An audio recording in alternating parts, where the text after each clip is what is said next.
จะไปลงเลยเนาะเปิดคลิปเปิดภาพมามันนี่ตื่นจะได้ปลุกจะเศร้าน้องเลยเนาะทางหดเข่ายังเรียบร้อยเนาะแล้วก็มาล้างเสร็จถูทางครัวเขาแน่เนาะเพราะว่ามันเขาเหยียบไปเหยียบมานะพี่น้องเนาะมันเปื้อนใช่เนาะมันเป็นตุ่มแล้วเขาเหยียบไปเหยียบมาก็เลยเปื้อนก็เลยล้างเสร็จเรียบร้อยพี่น้องเลยเนาะเอามื่อนี้พบพ่อกันจะได้ปลุกจะเศร้าแน่เนาะนั่งเฝ้ากดเข่าอยู่พี่น้องเลยเนาะก็คือว่ามื่อนี้เนาะก็ได้ลงทางวัดก้อนเนาะลงไปยังลงใส่จังหันเนาะถึกจังหันเฮามื่อนี้เนาะเอาสบายดีและสวัสดีได้พี่น้องเด้อเนาะมาพบมาพ่อกันตอนเช้าแน่มื่อนี้เนาะตื่นแต่เด็กลุกแต่เช้าพี่น้องเนาะแต่4:30เนาะตอนนี้ก็คือ5:00นั่นแหละเนาะเพื่อเฮ็ดหันเฮ็ดนี่ลุกมาแล้วก็ล้างหันล้างนี่พี่น้องเนาะล้างอันตามเพื่อนนี่นะเนาะมันเปื้อนเนาะว่าฝนลิ้นเบิดคืนพี่น้องเนาะคืนนี่ก็ลิ้นมือ2-3คืนแล้วเนาะฝนตกลิ้นปลุกไก่ก็ตื่นแต่เช้าตอนนี้ก็สีสว่างน้อยนึงเนาะกำลังตื่นแต่เด็กลุกเช้าลายก็ย่านพี่น้องเนาะย่านยังก็คือว่าย่านทั่วไปเนี่ยเนาะเพราะว่าเฮือนครัวเฮามันบริมีแนวขังแนวบังเนาะก็ขึ้นย่านพี่น้องเนาะก็ลุกประมาณอยู่4:00กว่าๆเนาะเกือบ5:00ไปเลยเนาะเพราะว่าให้มันอยากใกล้จะแจ้งแน่หน่อยนึงเนาะถ้าลุกแต่เด็กลุกแต่เช้าลายก็ขึ้นย่านเนาะลุกว่าทางครัวเฮาบ่มีแนวอ้อมแนวบังเนาะขึ้นย่านพี่น้องเนาะมืดสิซะเนาะมาก็สิเซลอยู่ตื่นตอนนี้ผู้ลางคนก็ไปให้ไปหน้าก็คือสีจ้าเก็บลูกเลยแหละเนาะตอนนี้ก็เห็นท้องฟ้าสลัวในแล้วเนาะเลยโอ้ยมาต่อกินอีกอย่างเนาะตื่นแต่เช้าแน่เนาะเพราะว่าทางแม่เพิ่นได้ปลาเนาะได้ปลามาว่าจะปิ้งปลาลงจังหันเนาะถึงจังหันอาทิตย์ละเทื่อหน่อยเนาะครบ8 มื้อครบอาทิตย์นึงมื้อที่8แม่นได้ลงเนาะทางแต่ละคุ้มแต่ละหน่วยเนาะเมื่อนี้ก็ถือเป็นเมื่อคุ้มของเฮาเนาะก็เลยตื่นแต่เช้าเพื่อปิ้งปลาสุกพี่น้องเนาะตอนนี้ก็กำลังนั่งเฝ้าหดเข่าอยู่เนาะแล้วก็มาอัดคลิปน้ำพี่น้องเนาะช่วยเข่าแล้วก็ปิ้งปลาแน่เนาะถ้าเป็นนั้นแนวอื่นก็คือสีแบบมันสิสุกง่ายนะเนาะก็คือสีสวยกว่านี้อยู่ประมาณ5:00จังตื่นก็ได้เนาะแต่ว่าอันนี้ก็เพื่อว่ามาให้มันทันกับเวลาเนาะเพราะว่าเป็นปลาเนาะทางใหญ่เป็นได้ปลาเมื่อวานไปตึกปลาพี่น้องเนาะไปตึกปลาตอนอยู่ทางไกลแน่เนาะมันก็เลยไล่ปลามาแล้วก็สปิ้งลงจังหันแน่เนาะมื้ออื่นมื้อนี้เนาะเมื่อวานได้เนื้อกินแล้วก็จังค่อยไปให้ดำให้ดำหน้าทางหน้าแม่น้องนิ้วคือเก่าเนาะแม่น้องเชื่อมื้อนี้เนาะเมื่อวานนี่ดำหน้าแม่น้องนิ้วแน่ดอกกาหน้าแม่น้องเชื่อแน่เนาะหลายคันหลายตัวเล่นพุ่นเล่นพี่พี่น้องเลยเนาะมื้อนี้ก็คือสิอันนี้เป็นหน้าเมียลงเชื่อเนาะเพราะว่าหน้าเป็นยังอีกให้นึงเนาะกับตาก้าหันพี่น้องเลยเนาะแล้วก็มันมีหญ้าแน่เนาะกับลูกหญ้าแน่เนาะก็เลยนานได้เนาะเมื่อวานนี่ตอนเช้าก็ดำหน้าเมียน้องนิ้วพี่น้องเลยเนาะต่อมาก็ตอนเล้งจังมาดำทางหน้าเมียลงเชื่อเนาะดำน้ำลูกน้ำแต่ทางเฮาของว่านี่ลูกก้าเนาะบ่ได้ไปดำพี่น้องเลยเนาะมื้อนี้ก็สิเป็นอีกให้นึงเนาะแต่ว่ากาเฮาก็สิพอหรือว่าเนาะทางแม่น้องเปียวเพิ่นก็มาลกน้ำแน่เมื่อวานนี่เนาะมาลกก็ได้ตัวใดพี่น้องเนาะเพราะว่ามันหญ้าลายเนาะหญ้าลายแต่ก็เฮามากมาก่อนเพิ่นเนาะขึ้นก่อนเพิ่นเมื่อวานเนาะขึ้นเกือบ6:00พี่น้องเนาะ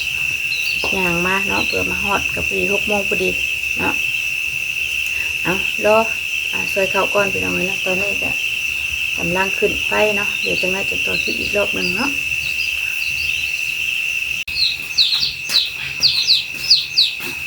สวยก่อนพี่น้องเนาะจังหวะสิบท่านจังหันจะได้เนาะเพราะว่า5:30แล้วเนาะ5:00เพิ่น6:00เพิ่นจะทางโป่งเนาะเพื่อเอาปีกปลามันจะทางปีกปลาจุกอีก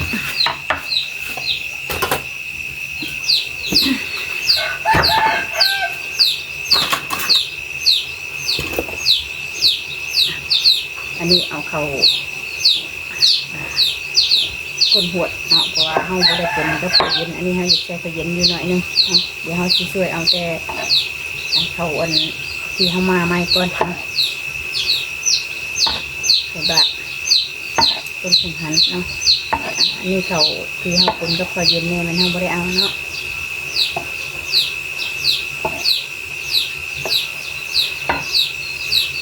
นานๆถึกที่ดอกนะเนาะติดละเชื่อลุ่มจัง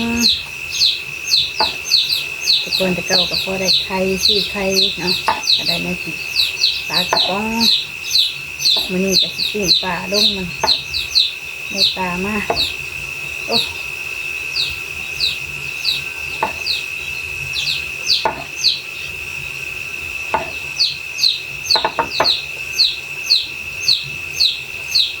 มีสกิปถอดจังหันเนาะลงจังหันตัวนี้มีเขาให้ช่วยไปกิน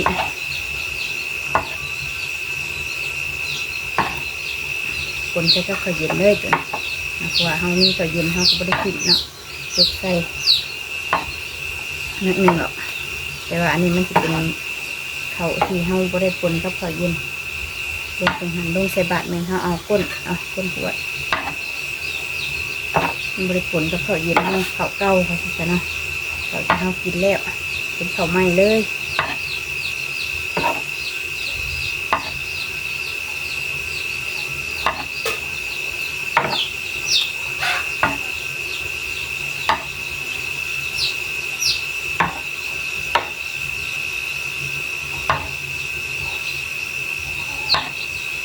เปิดตู้ไฟสิติดอย่างเนาะเพราะว่ามันคนพระอะไรจ้ะคนพระแล้วมันเปียกมันก็เลยน้ำซุปนี่เตาเขาเปียก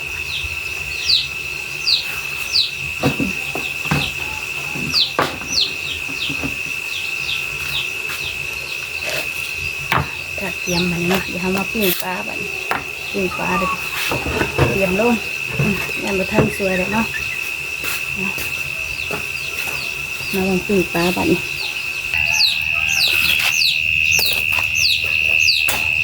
นี่คือเขาเอือบใบดิบลอยได้พี่น้อยเนาะเขาเอือบใบเมื่อคืนนี่เนาะใส่กับใส่ตู้เย็นไว้มีแต่ตัวไข่คนน่ะเนาะเดี๋ยวปิ้งก่อนปลาเนี่ยนี่กับไข่มันลายใช่ไหมตัวน้อยๆกับไข่มันก็จะได้แต่ปลาเนี่ยเนาะส่วนลาย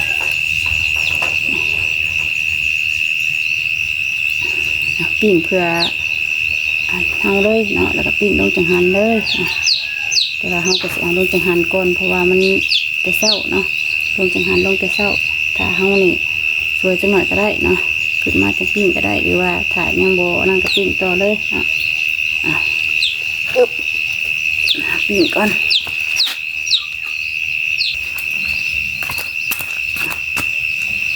ไปนำก่อนเบิ่งเนาะก็คือเมื่อปิ้งให้ทางพ่อปูน้ำไปน้องเนาะทางพ่อปูเพิ่นก็ยังไม่ได้กินเนาะเดี๋ยวเอาปิ้งแล้วก็เมื่อให้เพิ่นน้ำเพราะว่าเมื่อวานนี่ให้แต่เมนูเตอร์เนาะทางเมนูจุกกระโทรเพิ่นแล้วเนาะเพิ่นว่ากินข้าวมาจากหน้าเมตุ้ยเนาะไม่ได้มาเอาทางเมนูเชอร์กระโทรหาเพิ่นแล้วเนาะเพิ่นก็ว่ากินข้าวหน้าเมตุ้ยไม่ได้มาเอาเพิ่นเนาะก็เลยทางพ่อปูเพิ่นมาค่ำเนาะแต่สิปิ้งเมื่อให้เราเลยยังบ่ยังทันมือให้เราซ้ำเนาะเมื่อวานนี้ก็โทรมาถามอยู่เพิ่นกับปวดจะไปเนาะอยากไปตึกปกติเพิ่นก็มักไปตึกปลาอยู่แล้วเนาะแล้วก็เห็นลูกชายเพิ่นถ่ายลงเป็ดมาได้ปลาอยู่เห็นเนาะพวกอยู่พวกกินเลยจ้ะก็เลยปวดจะไปเนาะแต่ว่าไปบ่ได้พี่น้อยเนาะไปแล้วก็เพิ่นแขนเพิ่นเนาะยังบ่ทันเศร้ายังบ่ทันเศร้าก็เลยบ่ได้ไปเนาะก็ยังอุ้มแขนอยู่เนาะยังเย็บอยู่ขอแขนเพิ่นเนาะใส่ไม่ทำเอาไว้อยู่เนาะเดี๋ยวเขาปิ้งปลาอีกก่อนสักหน่อยพี่น้อยเนาะเดี๋ยวจังกะเทียมลงจังหันบาทนี่เนาะลงทางวัดกูแหละมาแล้วมาเติมพี่น้องเลยปิ้งปลาแต่เศร้าวันนี้เนาะได้ปลามามีแต่ปลาตัวไข่พี่น้องเลยเนาะปิ้งปลาแต่เศร้าเลยมันนี่เนาะมาพี่น้องกินข้าวเศร้าน้ำกันด้วยการปิ้งปลาน้องมันนี่ได้อาหารเศร้า กำลังอยู่พี่น้องเนาะกำลังปิ้งอยู่จังหน่อยเนาะปิ้งลงจังหันแล้วสันๆเนาะกำลังกระเทียมโถแย่งเติบแล้วบาดนี้พี่น้องเนาะปิ้งปลาสุกแล้วก็พอดีเลยแหละเนาะกับลงทางวัดเนาะเพราะว่าลงจังหันนี่สิลงแต่เศร้าพี่น้องเนาะถ้าเป็นลงใส่บาทนี่ก็สวยเติบเนาะเพราะว่าถาบหลายผู้หลายก้นเนาะแต่นี่ลงจังหันเนาะมันก็สิลงแต่เศร้าแน่เนาะทางโป่งตอนเศร้า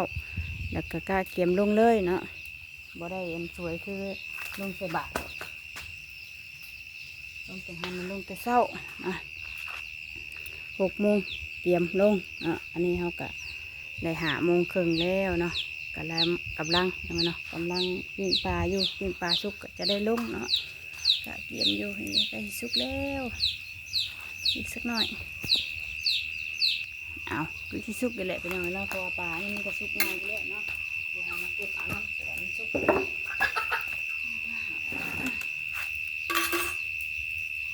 ยังไงเนาะเขาอ่อนๆโอ้ตกไปสิ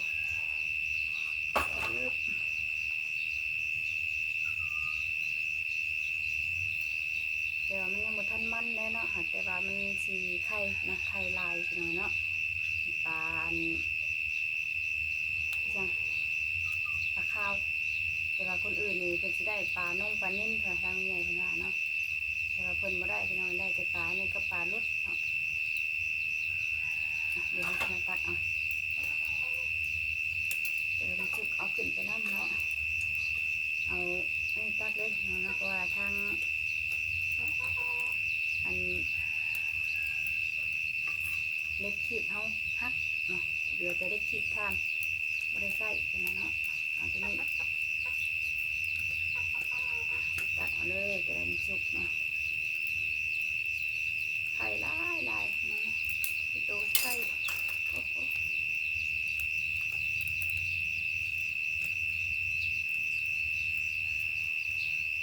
งามนี่ปลาไข่แล้วเนาะจะหน่อยกับปลามันเขาไม่ปลามัน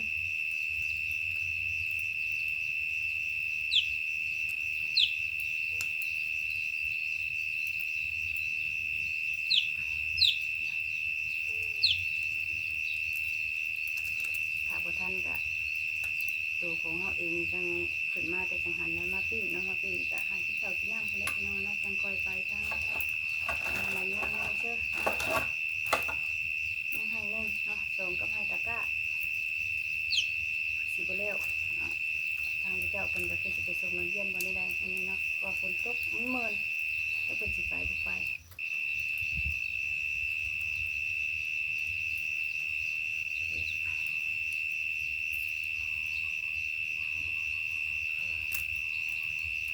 ปึ๊บ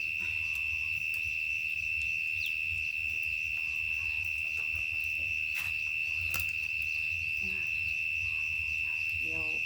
ตัวนี้สุกแล้วก็ก้าเตรียมลงจังหันก่อนเนาะเดี๋ยวขึ้นมาแต่จังหันจังมาปิ้งอีกเนาะตัวนี้น้องยันมาประทันทางนะเพราะว่าตัวนี้จะช่วยเติบได้เนาะเพื่อแต่งให้อาบน้ำอาบในเพื่อนะให้ช่วยหนักเลยตาย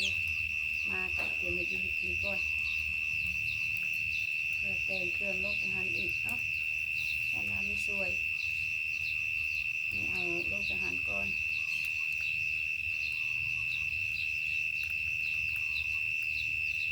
เป็นอันหลังเนาะเป็นอันใส่หลังแต่ยังหลายเติบอยู่เนาะไม่ถ้วยนึงเนาะแล้วเขาก็สปิ้งไว้กินตอนเช้านี่แหละเนาะขึ้นมาแต่จังหันแหละตัวนี้เนาะแต่ว่าตัวนี้จะให้มันสุกก่อนสุกเลยจะจังลงเนาะลงจังหันแล้วจะขึ้นมาจังปิ้งกันนั้น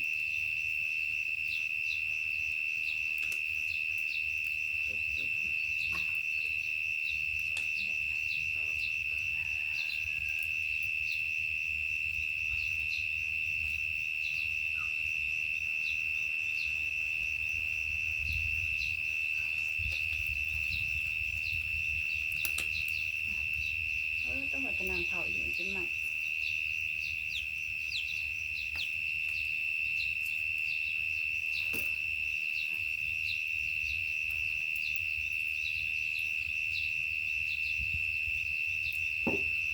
ได้สุดเลยเนาะเดี๋ยวเขาเอากาเกียมให้จังหันก่อนเนาะสวยเติบเลยเนาะคุณน่ะ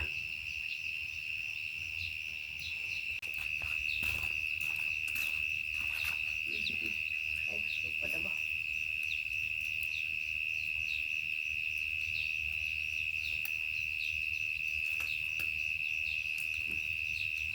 ตัวไข่บ้าแน่พี่น้องเนาะไข่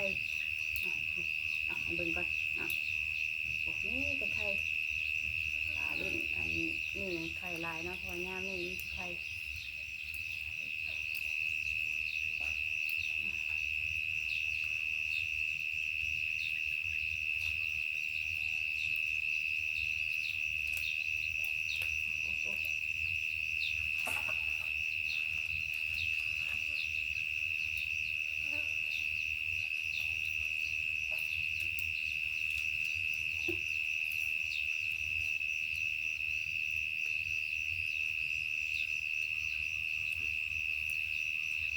โอ้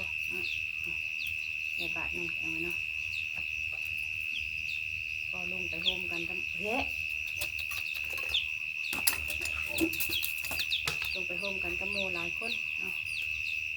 คนหนึ่งเอาได้หนึ่งคนหนึ่งเอาได้หนึ่งเนาะนี่ยังจะเอาลงไปผู้ช่วยบ่วงไปเนาะโอเคแต่จะกินได้นี่เนาะในประมาณนี้เลยเนาะเดี๋ยวเราจะไปข้าวเตรียมลงก้อนแบบนี้เนาะโหเปิดแล้วข้างในเป็นทางโป่งก็จะได้เตรียมลงไปหน่อยเนาะปิ้งปลาเขาก็เรียบร้อยแล้วเนาะเหลือแต่ขั้นตอนตัวที่เฮาปิ้งกินเองเนาะตอนนั้นเนาะเดี๋ยวขึ้นมาเขาจะคอยปิ้งเนาะประมาณนี้พี่น้องเนาะสำหรับคลิปนี้จะผมมีอย่างไรเนาะมาเห็ดดีกินลงทางวัดทางว่าลงจังหันแล้วก่อนจะคอยไปทางน้ำแมงเชอร์เนาะไปดำน้ำแมงเชอร์น้ำมีตู้ที่เก้าพี่น้องเนาะสำหรับคลิปนี้พี่น้องพี่น้องเด้อเนาะขอบคุณคลิปหน้าพี่น้องเนาะขอบคุณสำหรับกำลังใจที่ผ่านมาพี่น้องเนาะอย่าลืมเนาะกดไลค์กดแชร์กดติด